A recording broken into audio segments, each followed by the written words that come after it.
साथियों नमस्कार। जैसा कि आप सभी लोगों को मालूम है, आरपीएससी द्वारा आरएएस प्री 2023 का रिजल्ट कल शाम को घोषित कर दिया गया है और रिजल्ट के साथ ही आरपीएससी ने फाइनल आंसर की भी जो है वो जारी कर दी है। अब फाइनल आंसर की को यदि हम देखते हैं तो वहां 5 सवाल डिलीट होते हैं और आश्चर्यजनक बात है कि बड़े बड़े कोचिंग संस्थानों ने जिन सवालों के डिलीट होने का दावा किया था उनके अतिरिक्त अन्य 5 सवाल यहां पर डिलीट हुए हैं। जो अंदाजा लगाया गया था कि ये सवाल डिलीट हो जाएंगे, वे सवाल डिलीट नहीं हुए, उसके अतिरिक्त अन्य 5 सवाल डिलीट हुए हैं। तो आज के सेशन में हम चर्चा करेंगे कि कौन से क्वेश्चन फाइनल आंसर की के अनुसार डिलीट हुए हैं, डिलीट होने का क्या कारण है, क्या विवाद उन पर हो सकता था कि उन क्वेश्चंस को आरपीएससी को डिलीट करना पड़ा। और उसके बाद हम बात करेंगे कि इन 5 क्वेश्चंस के डिलीट होने से कट ऑफ पर किस प्रकार का प्रभाव पड़ा। क्या कट ऑफ वास्तव में 100.69 जो कि गई है जनरल ओबीसी मेल की, वो वास्तव में क्या 100.69 कट ऑफ है या उससे कम कुछ कट ऑफ गई थी, लेकिन डिलीटेड क्वेश्चंस के कारण वो आंकड़ा बढ़कर 100.69 हो जाता है। इन सभी बिंदुओं के बारे में हम आज के सेशन में चर्चा करेंगे और साथ ही आगे की राह के बारे में भी हम बात करेंगे।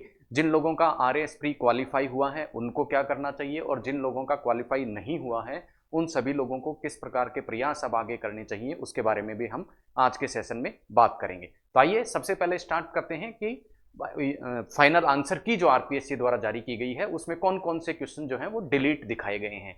जो रेड कलर से आपको दिखाई दे रहे हैं वो क्वेश्चन आरपीएससी द्वारा अपनी फाइनल आंसर की जो आरएएस की निकाली गई है उसमें डिलीट किए गए हैं। जिनमें से पहला क्वेश्चन है क्वेश्चन नंबर 2। हम क्वेश्चंस को भी देखेंगे कि ये कौन कौन से क्वेश्चंस थे जो आरपीएससी ने डिलीट किए हैं। आरपीएससी ने जो मास्टर पेपर डाला था और मास्टर आंसर की जो पहले डाली थी, एग्जाम जिस दिन हुआ था 1 अक्टूबर को, उसी दिन आरपीएससी द्वारा मॉडल आंसर की और मॉडल आंसर की के साथ में मॉडल क्वेश्चन पेपर डाल दिया गया था। उसी के अनुसार जो है क्वेश्चन डिलीट हुए हैं। हो सकता है आपकी सीरीज अलग हो, लेकिन आप जाके देखें ये जो क्वेश्चन डिलीट हुए हैं उनका क्रम आपको जो मॉडल क्वेश्चन पेपर आरपीएससी द्वारा साइट पे डाला गया है उनके अनुसार मैं बता रहा हूं। सबसे पहले दूसरा नंबर क्वेश्चन जो है वो डिलीट हुआ है। इसके बाद 19वां number question, 6th number question यानी 2, 6 और 20 जहां स्टार आपको दिखाई दे रहा है वो स्टार वाले क्वेश्चन आरपीएससी द्वारा डिलीट कर दिए गए हैं। उसके बाद नेक्स्ट क्वेश्चन 82 नंबर का क्वेश्चन और 87 नंबर का क्वेश्चन, ये 5 क्वेश्चन कुल मिला के आरपीएससी द्वारा डिलीट कर दिए गए हैं। तो आइए पहले तो देखते हैं कि ये ऐसे कौन से क्वेश्चन थे जिनको आरपीएससी को डिलीट करना पड़ा और उनके पीछे क्या कारण रहा होगा। पहला क्वेश्चन जो है आपके सामने वो है गलत युग्म का चयन कीजिए। दूसरे नंबर का ये क्वेश्चन था जिसमें गलत युग्म को चयन करने के लिए कहा गया है और गलत युग्म चयन करने में ये 4 ऑप्शन आपको दिए गए थे। 5वां ऑप्शन जैसा आप सभी लोगों को मालूम है, अगर आपको कोई भी ऑप्शन नहीं चुनना था तो इस गोले को भरना था, लेकिन ये सभी के सभी जो युग्म है वो आरपीएससी ने गलत मान लिए। ठीक है, तो इस कारण गलत युग्म में या तो एक से ज्यादा इनमें से युग्म क्या हो सकता है, गलत हो सकता है, या सारे सही हो सकते हैं। इसी के कारण तो सारे सही जो हैं वो हम देख चुके थे कि सारे सही तो है नहीं। जब आंसर की के बारे में हमने डिस्कशन किया था उस समय हमने देखा था कि ये सारे के सारे युग्म जो हैं वो सही नहीं है। एक ना एक तो इनमें से गलत है ही, लेकिन हो सकता है एक से ज्यादा क्या हो, गलत हो। इस कारण इस क्वेश्चन को आरपीएससी ने विवाद से बचने के लिए डिलीट किया है। नेक्स्ट क्वेश्चन की यदि हम बात करें तो यहाँ 6 नंबर का जो क्वेश्चन है उसमें भारत में बॉक्साइट और अब्रक के उत्पादन के बारे में पूछा गया था कि सबसे ज्यादा उत्पादन किस राज्य में होता है। सबसे ज्यादा उत्पादन बॉक्साइट और अब्रक का जो है वो किस किस में होता है, और आरपीएससी द्वारा पूर्व में जो आंसर माना गया था उसको अब परिवर्तित कर दिया गया है और इस क्वेश्चन को क्या कर दिया गया है, डिलीट कर दिया गया है। क्योंकि इस प्रश्न के जो आंसर हैं वो 2 हो सकते हैं, एक झारखंड और राजस्थान हो सकता है और दूसरा उड़ीसा और आंध्र प्रदेश हो सकता है। अलग अलग रिपोर्ट्स में इस प्रकार की बातें कही गई हैं। यही कारण रहा होगा कि आरपीएससी ने इस क्वेश्चंस को भी क्या कर दिया है, डिलीट माना है, क्योंकि 2 ऑप्शन में यहाँ 2 विकल्पों में यहाँ कंफ्यूजन की स्थिति अलग अलग रिपोर्ट्स के अनुसार दिखाई दे रही थी। इसलिए इन दोनों में क्लैश के कारण आरपीएससी ने विवाद से बचने के लिए इस क्वेश्चन को डिलीट ही कर दिया है। आइए देखते हैं तीसरा प्रश्न। तीसरा प्रश्न अविश्वास प्रस्ताव के बारे में था। करंट से ये क्वेश्चन था, पॉलिटी या करंट दोनों का मिला के हम ये क्वेश्चन कह सकते हैं। और यहां इस वाला जो पहला जो ऑप्शन था उसमें संशय था। आरपीएससी द्वारा पूर्व में जो जारी की गई थी उसमें इस ऑप्शन को सही माना गया था कि ये वाला ऑप्शन सही नहीं है, इसलिए उत्तर 1 दिया गया था। लेकिन बाद में आरपीएससी ने अब फाइनल आंसर की में इसको भी चेंज कर दिया है। चेंज का कारण ये माना जा सकता है, यहाँ 27 है, उसकी जगह 28 अविश्वास प्रस्ताव पारित हो गए या रखे गए हैं, इस बात में थोड़ा कंफ्यूजन था। तो इस कंफ्यूजन की स्थिति से भी बचते हुए आरपीएससी ने कोर्ट में भर्ती अटकने का जो है उसका सोचते हुए क्या कर दिया, इस क्वेश्चन को भी डिलीट कर दिया गया ताकि सभी को इसका फायदा मिल जाए और किसी प्रकार के विवाद की स्थिति ना बने। तो ये था 19वें नंबर का क्वेश्चन, तीसरा क्वेश्चन जो कि आरपीएससी द्वारा फाइनल आंसर की में डिलीट किया गया है। नेक्स्ट क्वेश्चन था, नीचे दिए गए कथन का अध्ययन कीजिए और निश्चित कीजिए कि तार्किक रूप से कौन सी सुझाई गई कार्यवाही अनुसरण करती है। कथन दिया गया था, कथन में क्या कहा गया था कि मौसम विभाग ने अगले वर्ष के मानसून के लिए कम वर्षा का अनुमान लगाया है, कम वर्षा का अनुमान लगाया है और एक अधिसूचना जारी की है। क्या अधिसूचना जारी की है कि सरकार को प्रभावित क्षेत्रों के लिए जल उपलब्ध कराना चाहिए, उसके लिए प्रबंध कर लेना चाहिए पहले से ही। दूसरा, संभावना को देखते हुए किसानों को तैयार रहने के लिए सलाह देनी चाहिए। अब जो पहली आंसर की जारी की थी उसमें क्या किया था, केवल क्या बताया था, संभावना को देखते हुए किसानों को तैयार रहने के लिए सलाह देनी चाहिए, इस प्रकार का उत्तर दिया गया था। लेकिन बाद में कुछ संस्थाओं द्वारा जैसा आंसर की में डिस्कशन किया गया था तब इसके ऊपर बात भी की गई थी कि ये ऑप्शन भी इसमें सही हो सकता है और दोनों ऑप्शन भी सही हो सकते हैं, क्योंकि सरकार को प्रभावित क्षेत्रों में जल उपलब्ध कराने के लिए प्रबंध करना चाहिए। अब यहाँ पे इस ऑप्शन पे क्वेश्चन मार्क लग जाता है कि क्या पूर्व में केवल संभावनाओं के आधार पर ही सरकार को अपने रिसोर्सेज का प्रयोग कर लेना चाहिए, तो यहाँ एक क्वेश्चन मार्क की स्थिति थी। तो इस क्वेश्चन मार्क की स्थिति को भी आरपीएससी ने हटाते हुए बीच का रास्ता चुना और इस क्वेश्चन को क्या कर दिया, डिलीट कर दिया। पूर्व आंसर की में जो दिया गया था आंसर वो इसका बदल दिया गया और बदल के क्या कर दिया गया, डिलीट कर दिया गया। फिर उसके बाद में रीजनिंग का एक प्रश्न था। रीजनिंग के एक प्रश्न में ये दिया गया था कि 5 लड़कियां हैं जो कि मैदान में एक दूसरे से एक निश्चित दूरी पर खड़ी हैं। उनमें से पहली लड़की है रेखा, जो कि हमने यहां ले ली रेखा। ठीक है, थोड़ा सा एक्सप्लेनेशन इसका हम देख लेते हैं कि क्या विवाद था इस क्वेश्चन में। ये रेखा नाम की एक लड़की है।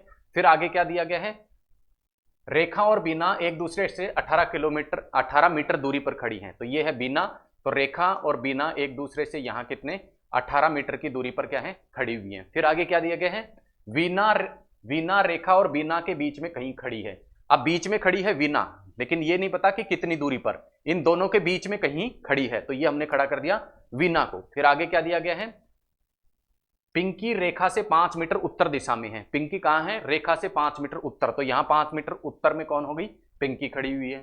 ठीक है, फिर उसके बाद क्या दिया गया, रेखा वीना से 12 मीटर पश्चिम दिशा में है। रेखा वीना से, यानी रेखा इस वीना से, तो पश्चिम दिशा क्या होती है, उल्टी साइड, तो उल्टी साइड में यूं करूं तो कौन सी होगी, ये वाली।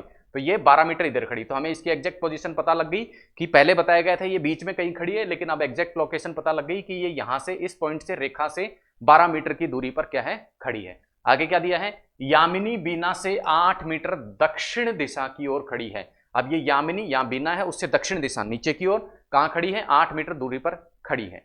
ये सारी दूरी हमें प्राप्त हो गई। फिर क्या पूछा था, पिंकी और यामिनी में न्यूनतम दूरी क्या है, पिंकी में और इस यामिनी में क्या है, न्यूनतम दूरी पूछी गई थी। तो इस प्रश्न का हल करने के लिए 2 तरीके हो सकते थे। एक तो ये वाला त्रिभुज मान लिया जाए, इस वाले त्रिभुज को मान लिया जाए, ये वाला त्रिभुज, ये दूरी हमें दी गई है 18 मीटर और ये वाली दूरी 8 मीटर और 5 मीटर कितनी हो गई, 13 मीटर हो गई। ठीक है, तो ये जैसा पाइथागोरस प्रमेय है, कर्ण स्क्वायर बराबर क्या होता है, आधार स्क्वायर लंब स्क्वायर। तो ये दूरी निकल सकती थी जब हम 18 का स्क्वायर कर देते और 8 और 5 13 का स्क्वायर कर देते। लेकिन 13 का स्क्वायर और 18 का स्क्वायर जब हम करते हैं तो आता है 493 और उसका अंडर रूट जब हम करते हैं तो जो एग्जैक्ट उत्तर निकल के आता है वो कुछ पॉइंटों में निकल के आता है, एग्जैक्ट 23 उसमें उत्तर नहीं आता। और आरपीएससी ने पूर्व की के आधार पर 23 मीटर को सही माना था। लेकिन जब दूसरे तरीके से इस प्रश्न को हल करते हैं तो 2 त्रिभुज अलग अलग बनाए जा सकते हैं। एक त्रिभुज बनाया जा सकता है ये वाला और एक त्रिभुज बनाया जा सकता है ये वाला। 2 इस प्रकार के त्रिभुज बनाए जा सकते हैं। तो पहले ये दूरी निकाल ली जाए यहां से लेके यहां तक की, फिर यहां से लेके यहां तक की दूरी निकाल ली जाए, तो यामिनी और पिंकी के बीच की दूरी हमें प्राप्त हो सकती थी।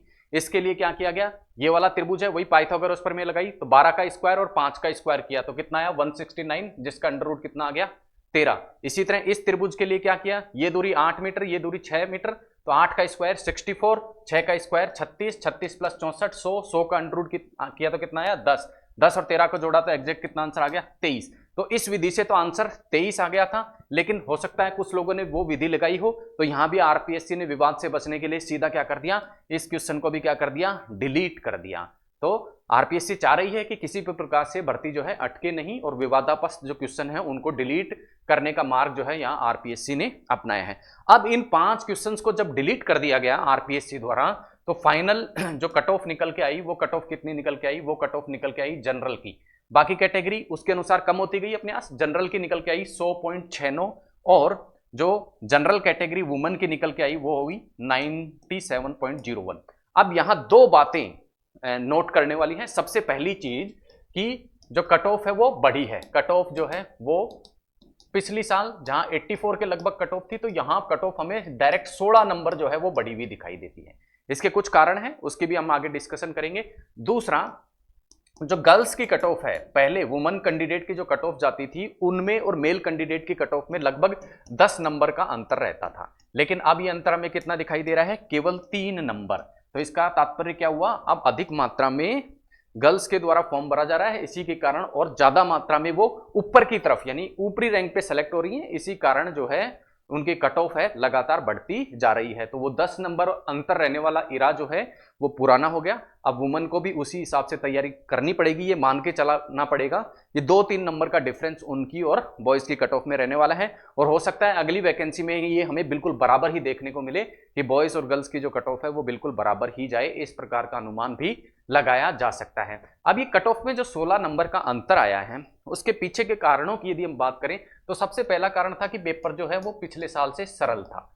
दूसरी, नंबर ऑफ कैंडिडेट ज्यादा थे, पहला तो सरल था, दूसरा नंबर ऑफ कैंडिडेट ज्यादा थे, और जैसा आप जानते हैं कि अब गाइडेंस जो है, गाइडेंस पहले लोगों को मालूम नहीं था कि क्या पढ़ना है, कहां से पढ़ना है। अब सभी लोगों को मालूम है कि क्या पढ़ना है और कहां से पढ़ना है, केवल जो व्यक्ति पढ़ लेता है उसका सिलेक्शन हो जाता है। तो पहले संघर्ष ये था कि अभ्यर्थी को पता लगाना पड़ता था कि क्या पढ़ना है, कहां से पढ़ना है, और अगर इस चीज का पता लगाना था तो उसको जाना पड़ता था कोचिंग संस्थानों में, जो कि मोटी फीस वसूलते थे। लेकिन अब यूट्यूब और इंटरनेट के जमाने में सब कुछ जो है निःशुल्क इस चीज के लिए उपलब्ध है, गाइडेंस और क्या पढ़ना है वो निःशुल्क उपलब्ध है, पढ़ने का काम केवल अभ्यर्थी को करना है। तो ये एक संघर्ष अभ्यर्थियों का हट गया था कि गाइडेंस किस प्रकार मिले, कि किस प्रकार से और क्या पढ़ना है, ये सभी को मालूम था। उनमें से जो पढ़ गया उसके 100 नंबर पार कर गए और वो कट ऑफ को पार कर गया।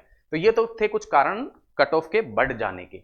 अब हम बात करेंगे कि ये जो क्वेश्चन डिलीट हुए हैं उनके कारण क्या कट ऑफ में किसी प्रकार का प्रभाव पड़ा है, क्या वास्तव में जो हम कह रहे हैं 100.69 कट ऑफ है या फिर कुछ और कट ऑफ थी। तो देखिए एक्चुअल यदि हम देखें तो आरपीएससी द्वारा ये जो रिजल्ट जारी किया गया है इसकी कट ऑफ लगभग 97 नंबर थी और गर्ल्स की लगभग 94 नंबर थी। अब आप कह रहे हैं, अब आप कहेंगे कि भाई आधिकारिक जो वेबसाइट है उस पर तो 100.69 दी हुई है और 97 दी है, तो मैं 3-3 नंबर कम करके इनकी कट ऑफ को क्यों बता रहा हूं। तो देखिए एक्चुअल में कट ऑफ इतनी ही है। अगर इसको आप गहराई से समझेंगे तो मैं आपको बताऊं कि यदि मान लो क्वेश्चन डिलीट ना होते, यदि पहली स्थिति की हम बात करें कि एक भी क्वेश्चन डिलीट नहीं हुआ था, तो उस स्थिति में 150 क्वेश्चन थे और उनके मार्क्स कितने थे, 200, यानी एक क्वेश्चन कितने नंबर का हुआ, 1.33 नंबर का एक क्वेश्चन होता है, 1.33 मार्क्स का एक क्वेश्चन होता है। लेकिन स्थिति बदल गई और 5 क्वेश्चन क्या हो गए, डिलीट कर दिए गए आरपीएससी द्वारा। अब 5 क्वेश्चन डिलीट कर दिए गए तो इसका मतलब क्वेश्चन कितने बचे, 145, और जब 145 क्वेश्चन बचे हैं तो इसका मतलब 145 क्वेश्चन, पहले 150 क्वेश्चन 200 नंबर के थे, अब 145 क्वेश्चन जो है 200 नंबर के हैं, यानी एक क्वेश्चन कितने नंबर का होगा, 200 बटा 145, यानी बढ़ के कितना हो गया, 1.37 मार्क्स का हो गया एक क्वेश्चन, 1.37 मार्क का एक क्वेश्चन हो गया। अब मान लो जिसके 100.69 नंबर आ रहे हैं जो कि लास्ट कट ऑफ है, ठीक है, और एक क्वेश्चन का मार्क कितना है 1.37, तो इसके कितने क्वेश्चन सही होंगे वो पता लगाने के लिए हमें 100.69 में 1.37 का अगर हम भाग देंगे तो हमें पता लग जाएगा, यानी सही क्वेश्चन जो लास्ट कैंडिडेट सेलेक्ट हुआ है उसके सही क्वेश्चन कितने हुए, उसके मार्क्स बटा एक क्वेश्चन के मार्क्स, तो कितने निकल के आए 73.49 क्वेश्चन, यानी लगभग 73 क्वेश्चन जिस अभ्यर्थी के सही थे उसका यहाँ पे क्या होता है, सिलेक्शन होता है। यानी कि 73.49 को यदि पूर्व की स्थिति हम जोड़े कि एक भी क्वेश्चन डिलीट नहीं हुआ था उसकी स्थिति जोड़े तो 1.33 से गुणा करें तो निकल के आता है फिगर 97, और लड़कियों का उससे 3 कम 94। 4 फिगर निकल के आता है। तो कहने का तात्पर्य है 5 क्वेश्चन डिलीट हुए, डिलीट होने के कारण एक क्वेश्चन के मार्क्स कितने हो गए, 1.33 से बढ़ के 1.37, और वो सभी को मिले तो सब लोगों के नंबर 3-3 बढ़ गए, 3-3 नंबर सभी लोगों के बढ़ गए। तो क्या हो गई, कट ऑफ भी 97 रही होगी और वो बढ़ के कितनी हो गई, 100 हो गई। तो सबसे पहली चीज तो 84 से कट ऑफ बढ़ के कितनी हुई है, 97 हुई है, 100.69 नहीं हुई, क्योंकि इसमें कुछ डिलीटेड क्वेश्चन भी शामिल हैं जिनका लाभ सभी को मिलने से 3-3 नंबर का लाभ सभी को हो जाता है। इसी कारण ये 100.69 का फिगर जो है वो आपको दिखाई देता है। लेकिन फिर भी लगभग 13 नंबर की बढ़ोतरी हमें कट ऑफ में देखने को मिलती है और आगे आने वाली वैकेंसी में ये और भी बढ़ोतरी हमें देखने को मिल सकती है। तो आपको जुट जाना है, अभी से अगली वैकेंसी के लिए अच्छी सी आपको तैयारी करनी है और आपको टारगेट लेके चलना है कि कम से कम जो है 60% नंबर का, 120 नंबर का आप टारगेट लेके रहें तो आप बिल्कुल सेफ जोन में रहेंगे। तो उसी प्रकार की तैयारी अब आपको इससे सीख लेते हुए आगे से करनी चाहिए। अब अगला प्रश्न जो सबके सामने खड़ा है कि आगे करना क्या है। अब 2 प्रकार की कैंडिडेट यहां होते हैं। पहला, जो प्री क्वालिफाई सीरियस कैंडिडेट की मैं बात कर रहा हूं, जो नॉन सीरियस कैंडिडेट है उनके लिए तो चाहे प्री क्वालिफाई है नहीं क्वालिफाई है, दोनों ही स्थिति में उनको मजे करने हैं। बाकी जो प्री क्वालिफाइड जो कर गए कैंडिडेट और ऐसे सीरियस कैंडिडेट हैं उनको आगे अब मेंस की तैयारी करनी है, और जो क्वालिफाई नहीं करे हैं उनको भी क्या करना है, अगले प्री के लिए तो तैयारी करनी है, लेकिन अगला प्री कब निकलेगा, कब उसका नोटिफिकेशन आएगा, इसका भी मालूम नहीं है। हालांकि जल्दी निकलने वाला है। क्यों, ऐसा क्यों कह रहा हूं मैं जल्दी निकलने वाला है, क्योंकि नए जिले राजस्थान में बने हैं तो एडमिनिस्ट्रेशन के लिए व्यक्ति चाहिए, मानव संसाधन चाहिए, भर्ती जल्द ही आपको देखने को मिल सकती है, अगली आरएएस की भी। इसलिए आपको अगले प्री की तो तैयारी करनी ही करनी चाहिए। और चूंकि आप देख रहे हैं आरपीएससी ने मुख्य परीक्षा की जो डेट है वो भी 27 और 28 जनवरी को घोषित कर दी है, तो हम कह सकते हैं 1 अक्टूबर को क्या था, प्री एग्जाम। तो अक्टूबर महीना लगा लीजिए, नवंबर, दिसंबर और जनवरी, तो इस प्रकार से 4 महीने जो है वो मेन एग्जाम की तैयारी के लिए मिलते हैं। और 4 महीनों में ये पॉसिबल नहीं है कि इतने सारे जो सिलेबस है आरएएस मेंस का वो पढ़ा जा सके, इसलिए प्री के साथ में नॉन सेलेक्टेड कैंडिडेट्स को मेंस की तैयारी भी फाउंडेशन के रूप में करनी चाहिए। यानी मेंस की तैयारी तो जो क्वालिफाई है उसको भी करनी है और जो नहीं है उसको भी करनी है, अगर वो सीरियस कैंडिडेट है तो। साथ ही साथ जो नॉन क्वालिफाइड लोग हैं उनको प्री की तैयारी भी करनी है, क्योंकि चुनाव के बाद में हो सकता है जल्दी ही हमें नई वैकेंसी देखने को मिले। क्यों, क्योंकि जिलों की संख्या 33 से 50 कर दी गई है, तो वहां मानव संसाधन की आवश्यकता है, आरएएस ऑफिसर्स की आवश्यकता है, इसीलिए जल्दी ही वैकेंसी हमें देखने को मिल सकती है। अब आगे की बात है कि तैयारी कैसे करें।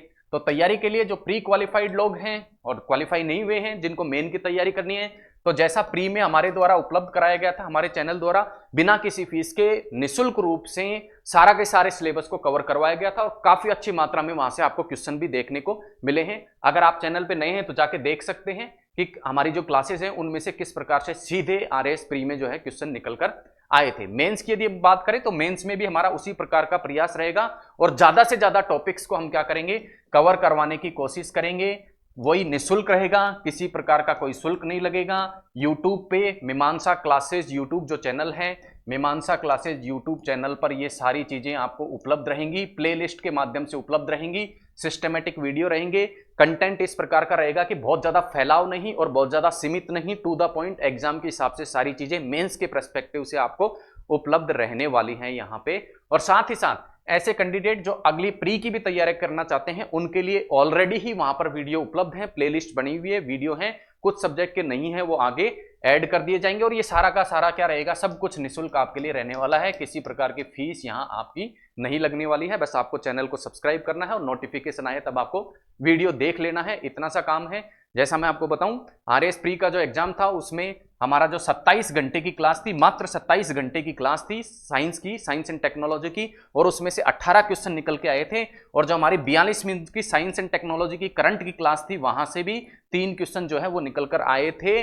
और मेरा ये दावा है कि कोई भी ऐसा आप संस्था या कोई भी जो है ऑनलाइन प्लेटफॉर्म है जिसने केवल 27 घंटे में 18 क्वेश्चन जब उसके प्लेटफॉर्म से आ गए हों, तो ये मेरा दावा है कि ऐसा नहीं हो सकता। 27 घंटे में अगर 18 क्वेश्चन आपको मिल रहे हैं तो उसके पीछे की जो है, उसके पीछे कंटेंट को तैयार करने में अनुभव और मेहनत की आवश्यकता है। और उसी का परिणाम है कि 27 घंटे की जो क्लासेस थी उसमें 18 क्वेश्चन निकल के आए। बाकी 500 घंटे की क्लास यदि आपको मिल जाएगी तो निश्चित रूप से उससे बाहर कुछ आना नहीं। लेकिन जो ह्यूमन ब्रेन है उसकी एक लिमिटेड कैपेसिटी होती है डेटा को स्टोर करने की, फैक्ट्स को याद रखने की। इसलिए 500 घंटे की वीडियो आप देख के और एक सब्जेक्ट को पूरा करते हैं तो कोई फायदा उसका नहीं है। तो आपको लिमिटेशंस हैं कि आपके जो ब्रेन मेमोरी है उसकी लिमिटेशंस को ध्यान में रखते हुए साइंटिफिक रूप से आपको तैयारी करनी है। हम इसके लिए आपके साथ हैं, हमारा चैनल आपके साथ है और सभी प्रकार का प्री और मेंस का कंटेंट आपको वहां निःशुल्क रूप से उपलब्ध होने वाला है। और जल्दी हमारा प्रयास है कि सारे कंटेंट को सिस्टमेटिक बनाने के लिए एक ऐप भी हमारे द्वारा लाया जाएगा। ऐप लॉन्च होने के बाद में सारा कंटेंट आपको सिस्टमेटिक रूप से मिल जाएगा और ये ऐप में भी जो आपके क्लासेस हैं उनमें किसी प्रकार का शुल्क नहीं लगने वाला, वो भी आपके लिए क्या रहने वाली है, निःशुल्क रहने वाली हैं। तो ये था आज का सेशन जिसमें हमने आरपीएससी के रिजल्ट से संबंधित कुछ बातें की, आगे सभी लोगों को क्या करना है उसके बारे में बात की। मिलते हैं अगले किसी सेशन में इन्हीं बिंदुओं के साथ में। धन्यवाद।